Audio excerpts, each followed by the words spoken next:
Hello, everyone. This is a special session with the week. And over the past few years, we have been listening to this phrase, or we've been using this phrase called global talent wars. It is even more significant now in the post-pandemic era, where the future of workplaces have changed. Companies are expanding their talent pools beyond geographic boundaries, and we see that the number of students pursuing higher education abroad has hit record figures. So to put some context into this and to delve into it, we have a special guest with us, Mr. Aditya Berlia, the co-promoter of Apeejay Education and co-founder of Apeejay Stya University. Welcome, Mr. Berlia.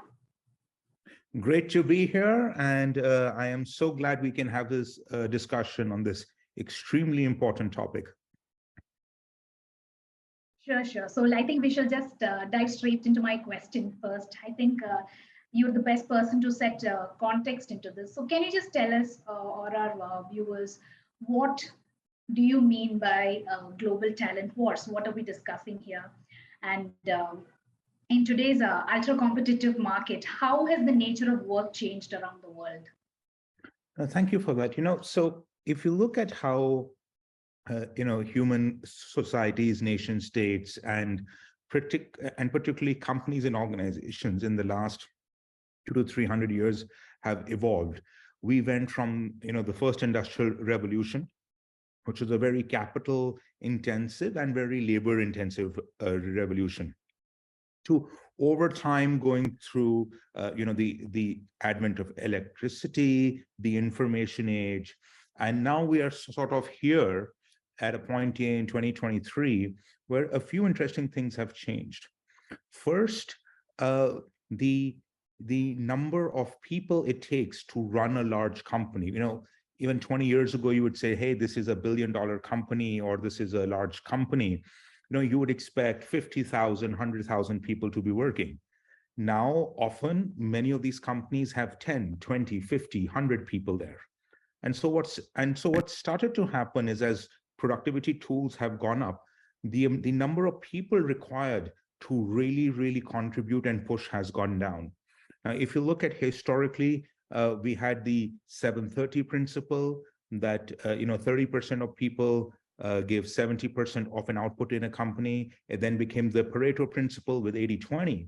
But in the last 10 years, we've gone from maybe 90-10 to 95-5. And so over time across the world, what companies, organizations, and countries have started to understand, that there is a small number of people who have extraordinary talent, and these are the ones who are really able to drive forward any initiative, entrepreneurial spirit, and such. And to put it into a deeper context, I have a saying now that just given the way interest rates were last year, just given the number of funds that exist and people who are investing, money is relatively cheap. Entrepreneurial energy, entrepreneurial talent, and technical talent and ability to execute is now rare. And so we have a lot of money chasing a very few good people and talent. And what companies and honestly entire countries have figured out is that they need to find ways to develop this talent through their education systems, through really pushing for upgrading their own students, lifelong learning for their own citizens as well, but B, also to figure out ways to attract people from other countries into their shore and build ecosystems. So from a global context, this has become a serious war now. So you have companies really fighting each other to go and hire the best talent. You have countries now fighting each other to try to figure out how do we attract and create the best talent. So it's a very interesting scenario that you're in. That also, I really like the point about the countries, what countries are doing. That also brings me to the next question. So what are different countries or institutions doing across the world to deal with this situation? We hear, like you mentioned, we hear of many countries announcing multiple measures to draw in talent, to encourage and set up an ecosystem where you allow talent to flourish. So can you tell me about what are the different things that different countries are doing to deal with this? And do you think the focus should be on drawing talent from other countries, which also results in migration, which is also one of the topics we are discussing today? Or how does it work? Do you focus on homegrown talent, or do you look at, pulling in from other countries? What are countries doing now? That's a great question. So we have sort of two different ways to think about it, right? One is operational running talent, right? This is skilled individuals, engineers, managers, entrepreneurs, social scientists, and all. And then you have what is called path-breaking people. And I'll cover those two separately because there are two different ball games. Now, every country has their own limitations. They have a certain level of development, a certain education system, a certain number of people that they have from which they have to draw talent. And so the reason why we don't call it sort of a talent playground or a talent piece, we call it a talent war, is that countries have woken up to the fact that, look, if they don't push on all levers, that includes education, that includes figuring out how to get talent from other countries, figuring out how they can change their country's laws, both internal and immigration, to attract talent, they're going to get left out. And I'll give a few examples on this one. The UAE right now, which for me is ranked perhaps one of the most advanced in terms of pulling in talent from around the globe. They give work permits in 24 hours. Anybody who is, a top 1,000 coder, has a PhD from a top university, immediately gets a 10-year golden visa and residency. They are really, and they've changed the laws internally to really attract and create ecosystems, because they understand that if they want to push beyond oil, the biggest way to do that is to make this a center of global talent. You have other countries who have been very good at this too. You have Canada, Australia, to some extent the UK as well, which have a point-based systems. Some of them work well, some of them not as well. But the idea is to really figure out how do we create an ecosystem that if anybody can demonstrate talent, they have a quick and fast entry into the country and they are set up for success. The US traditionally has been a major source, and this is primarily driven by their extensive investment in their education system.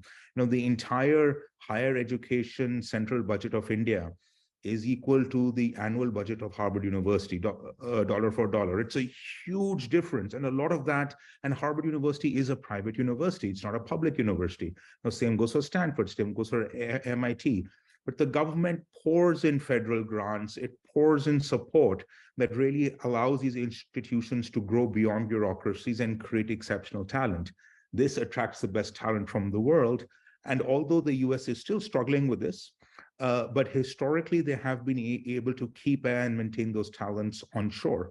I think where countries are now struggling in particular is, as you mentioned at the start of our conversation, on the rise of global working.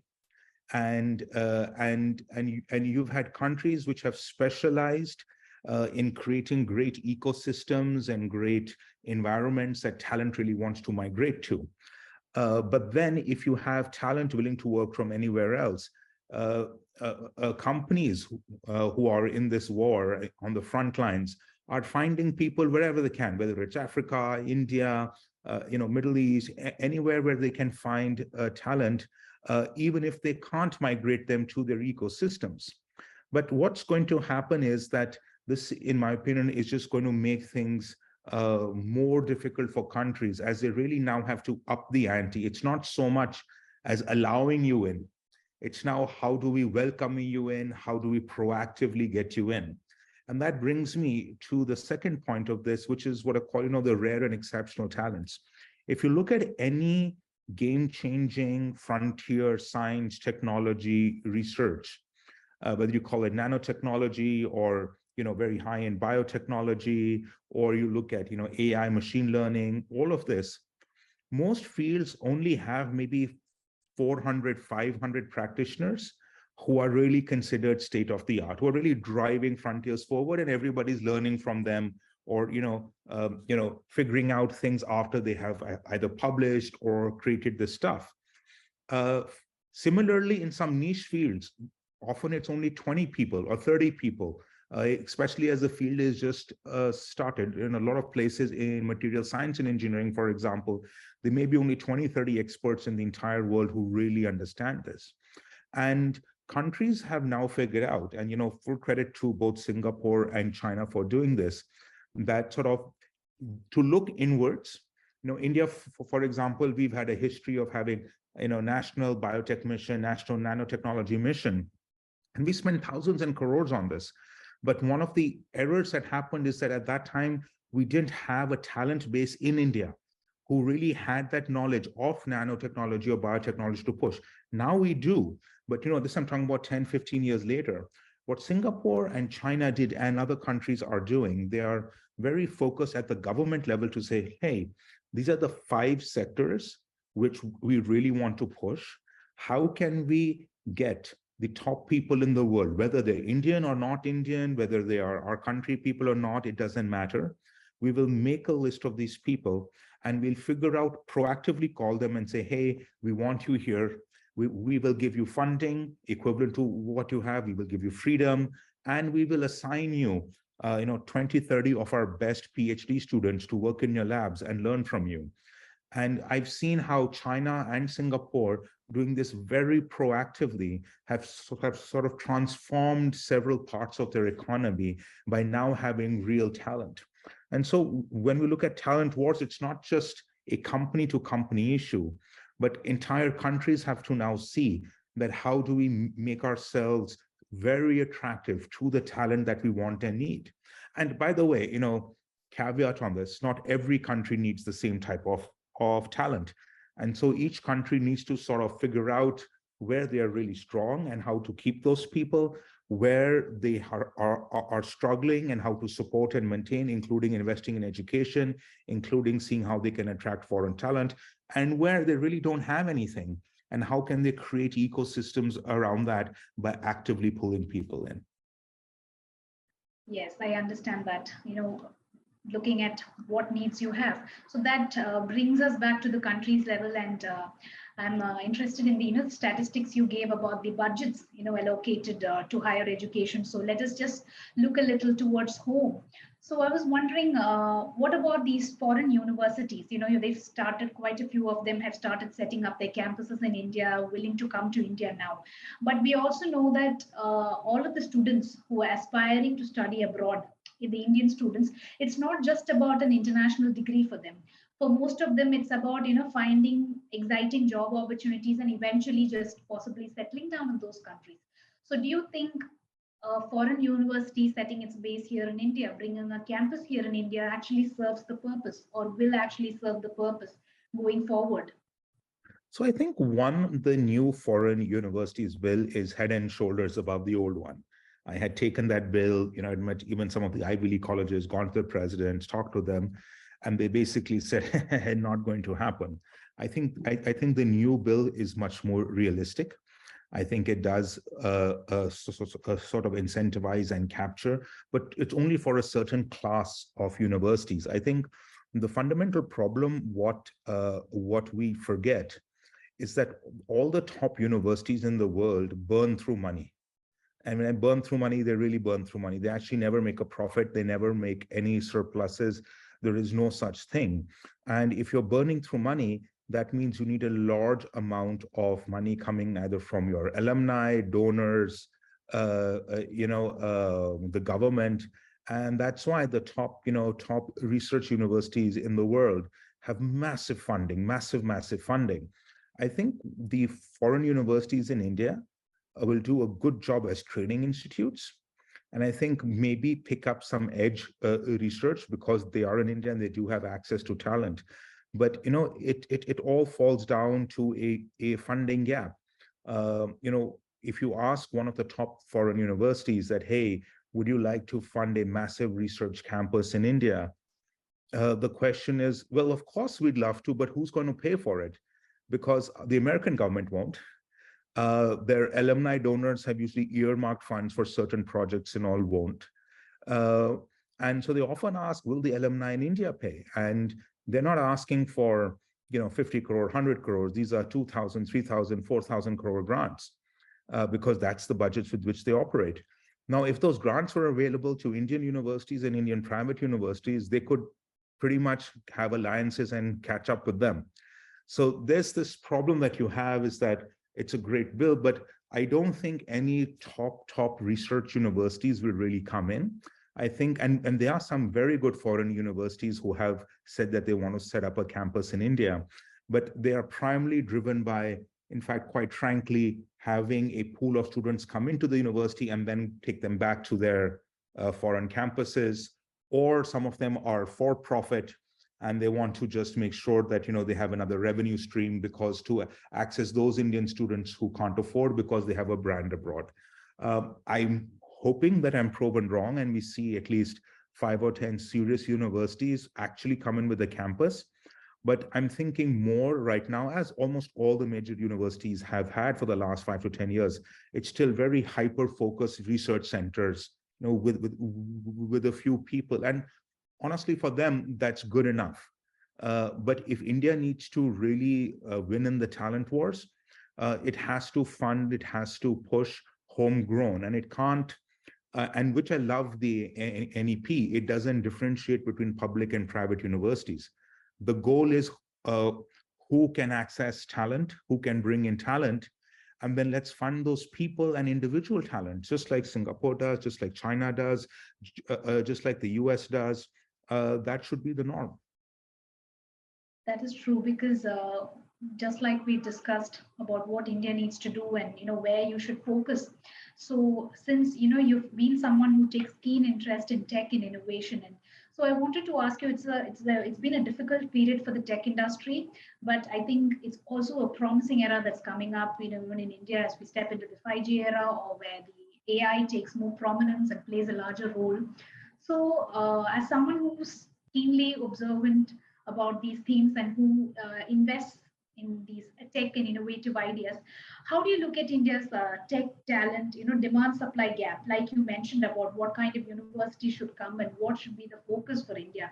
So what should India do, even in the existing educational institutions, to create a more relevant workforce? Because there's so much of revamp that is needed, be it at a curriculum level or at a hands-on training level. How do you, bring up a relevant workforce that knows that too at a younger level? I think that is also significantly important when it comes to talent wars, right? Having or being able to retain younger talent. So what do you think India should do about that, or how can India deal with this? No, so that's a wonderful question. And I'll set some context here, right? When I go back to the US and I meet, fellow people back at alma mater, Stanford University, and, I talk to them about what's happening in the Bay Area, what's happening in India. And, one of the stark contrasts is that, if I can hire 100 engineers in the US, I am celebrated as HR recruiter of the year. They sort of put me on a pedestal and, walk me around the entire town. India is the only place where you can actually make a statement that you're going to hire 1,000 engineers in the next couple of years. There's no other country really, except perhaps China, but then there's the language barrier, where a foreign company or an Indian company can really say that they're going to have that level of hiring. So I think India has the quantity set, but there are now 2-3 major challenges, and this is if you'd asked me 3-4 years ago, I would perhaps present it in a different way. But AI has come out of the door faster than I thought. I was thinking 2025, but ChatGPT decided to launch early.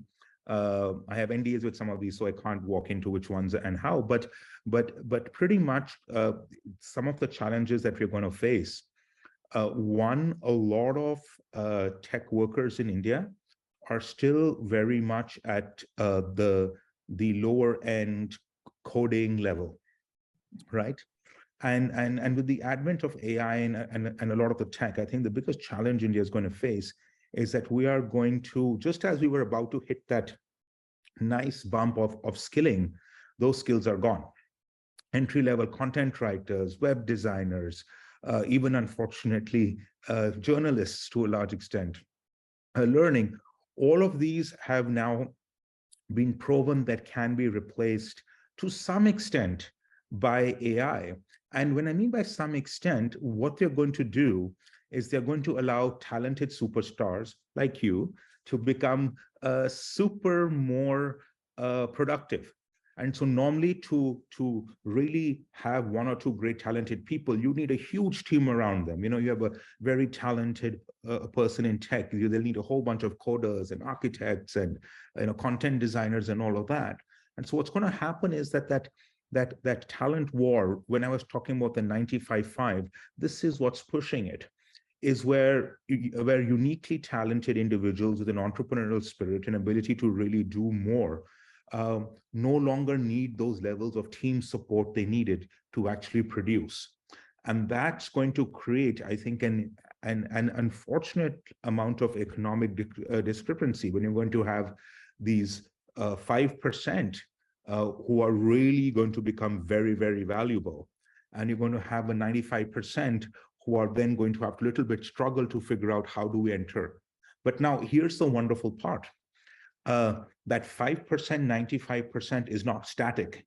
It's not like, okay, you're in the 5% or the 95%. The 5% have to every day struggle to remain in the 5%. And the 95% every day are pushing to try to get into that 5%. So people, it's a churn. And I think that churn does a couple of things. One, it elevates everybody. I think it elevates the entire economy, the human consciousness, existence, because everybody's trying to do better. And they really have to if they want to come into the 5%. And I think that's what really needs to change. I think fundamentally, I love the new education policy of India. We've been pushing and supporting it for years. It's been more than implemented in all of our education institutions, and we have honestly gone past it. But where I think we still haven't been able to do a great job is to really change the attitude and behavior of all our young people. And I'm not talking about the 5%, right? The 5% that come to our colleges and schools or go to an IIT or an IIM. I'm not really worried about them. I've met them, they're amazing, they want to do amazing things, etc. I'm worried about the 95% who don't have access to the top 100, 200 colleges and universities of India, and sort of change their attitude from saying that, look, you have to take personal responsibility of your learning. You can't depend on the government, you can't depend on a private college or institution, you can't depend on your teachers, you can't depend on where you are.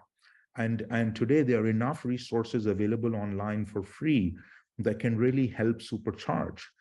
If when I meet youngsters in some other countries, they are scared because they are really worried that if they don't keep up week to week, month to month, continuously getting new certificates and degrees, the way things are changing, one day they might realize that, oh God, I'm completely irrelevant right now. And I think this is going to accelerate. And so the biggest thing we can do in our education system is to really get our young people, and honestly middle-aged people and old people, to start taking continual education extremely seriously and not depend. I talk to a lot of HR people. I talk to a lot of people. I was during my times with the Chamber of Commerce, and most of them say, they have to either push or pay or give a holiday for people to go for in-person training.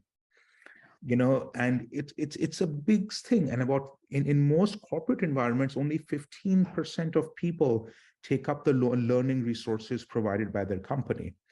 Now, that has to change. If we really want to allow this 95% to thrive and not just get left behind, we can't depend just on somebody will do it. It's a personal responsibility, and we have to convince everybody to do so. That said, I think the NEP's point of raising education spend to at least 6% of GDP is vital. I think fully implementing the NEP has been announced, it's been passed, but the laws and legislations to support it are still taking time. I understand. It is a complete revolution. It's not an evolution of India's education system. But I think we have to try to accelerate that as much as possible. And I think from an architectural perspective, that will solve a lot of problems of Indian education system. But it's not going to solve the attitude and behavior of our students, our faculty, and the rest of us. If you're stuck at the bottom 20% at the age of 40, it doesn't help. It is a tough situation. I really liked how you split that 95 and 5%. And I think the point that you put across about learning, it's something that goes on, right? It's a process that never ends. And the need to upskill, especially in this very competitive and difficult time, that is something that we all must remember it.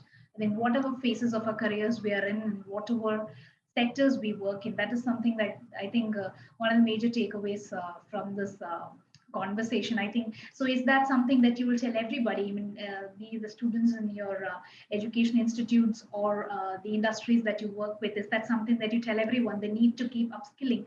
Because I think when we started this conversation about global talent wars, and that was about people, and now there's so much of technology or artificial intelligence, and like you mentioned, taking away of jobs or maybe finding another way of doing it. So now the talent wars itself might take on a new definition in the future, is it? Absolutely. And I try and lead by example. I at least take 4 to 5 courses a year. I'm trying to increase that to 10, because if I'm going to go and tell people you must do continual education, and then they ask, what have you done? I need to have answers. And so that's a personal commitment. And this is a trick I tell everybody you should start. You should every quarter or at the beginning of the year, spend 10 minutes making a learning calendar for yourself, because it takes time to learn, and you need to make sure that your life is in order. There's a lot of things happening, your family, your work, your extended relatives, all of the stuff that happens in India in particular. And so really creating the space for you to learn in advance and doing it in a strategic manner, not just, oh no, I'll do it one day, I'll do it one day, is really important. But more on the countryside, actually, I'll tell you one thing that sort of scares me, and this is why my obsession on the fact that the talent war is creating this 95-5. One, you're going to see a lot of countries and a lot of people start obsessing over the 5 for survival, right? And I'm worried that the 95 won't get that much of attention until they push themselves to make it into the 5. Historically, all education, especially in India, has looked like this, like a pyramid, right? You have a lot of people being born and slowly going up, and then, till somebody reaches 100 years old and plus, right? That's gone into a diamond, right? Because our population has dropped below the replacement rate. And so, which means that we have far less young people in the next generation than we have in this generation. And so, which means in about 10, 15 years, most of our nation's population is going to be in their 30s. And very few of them are going to be in the 20s, which are the way it's now, because new kids are not being born. And so this notion that we have an unlimited time to change this, for India to really win that talent war, is false. We have a very short time period, 5 years, 10 years at the max, because then we'll stop talking about colleges and school education, and we'll have all these 35, 40-year-old people who are obsolete, who are falling behind. They've never had a shot at a great education. And then to turn that around is a lot more difficult. It's a lot more difficult to retrain at that age, to ask them to go back to school or college, to really push them to interrupt their work and family life. You can still do it very easily, in the ages of 13 to 25 or something. That's where we are right now, where we have that opportunity. But every year that passes, that age group, that bulk of India's population gets older and older. And we are seeing that with China now, where they suddenly have a problem where they have a lot more old people than young people. We are seeing it in Europe. We are seeing it in Japan. We are seeing it all across the world. And I think India, is really betting on that our young population will be the driving force for us for the next 10, 15 years. But if we don't get them educated up and running, if we don't get them, truly become contributing members of the workforce, and the drive for self-improvement and self-learning, we're going to be in a soup in 10, 15 years. And anything in education takes that time. It's not something that can be done overnight. And and that's why I give a lot of respect to all of our educationists and the government, in the private sector around the world. It's not a magic wand you can do, but time is running out. And I think that's where we really need to step in. India will certainly win some of the talent war compared to others very easily, but whether we can sort of sustain that, I'm not sure. I think this is going to be something that maybe we'll have a runway of 10 years, but there's a cliff at the end of that. And countries which then have focused right now on bringing talent from everywhere else, they are more likely to succeed because they don't have the trouble of really having to create these systems in education, all that grows homegrown. They are, but they have the flexibility to bring in talent. And so one of the interesting points which I keep looking at India is we really need to make it a lot easier to bring in foreign exceptional talent to India.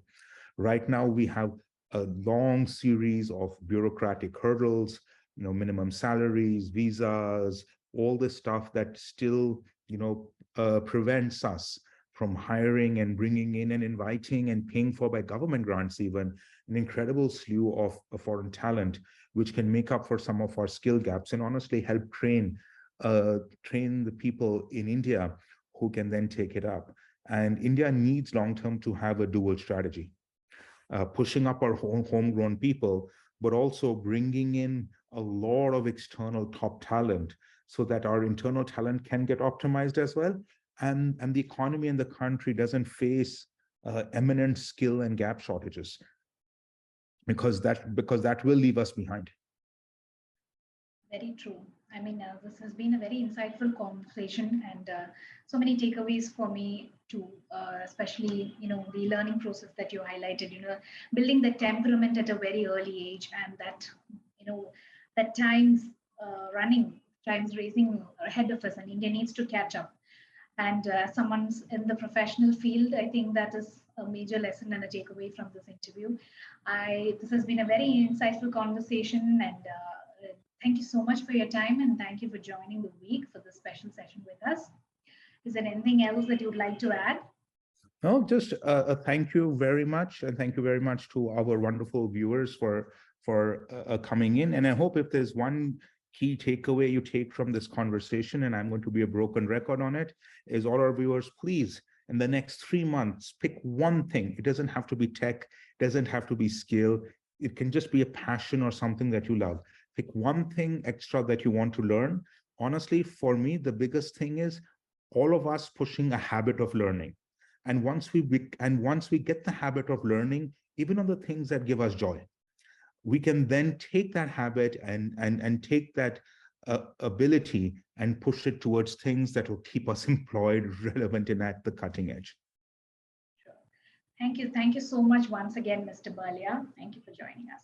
Thank you.